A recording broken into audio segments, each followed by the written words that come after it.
šķietami pretinieks, tā kā nedaudz varbūt kļūdies tajā spēles taktikā, ko viņi ir izvēlējušies pašā spēles sākumā, kad ielaid dažus vārdus. Nē, nu, jā, jūs paši redzējāt, protams, nopelns, es domāju, vienalga ir mūsu, protams, jo iesist vārdus vajag, bet grūti spriest, kāpēc otrs komandas pretinieku treneris ir izvēlējies tādu taktiku, jau tik ātri spēlēt pietestā.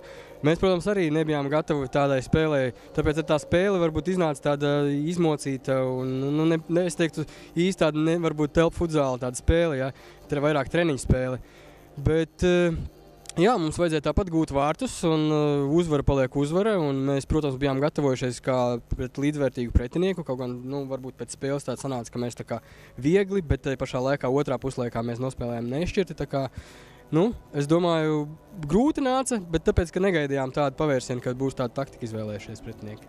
Bet tic man, jūs esat tiešie pretinieki ar Rēzekniešiem, un viņi noteikti sagatavos pārsteigumu jums atbild spēlē mājās Rēzeknē, un pats zini, kā viņi sagaida pretinieks savās mājās, un kā viņu spēlējām atcerēs pēdējo viņu spēli ar Free. Jā, es domāju, tas būs mums grūts izbrauciens, tāpēc uz to jānoskaņojās ļoti. Rihard, liels paldies par šo interviju. Paldies. Apsveic.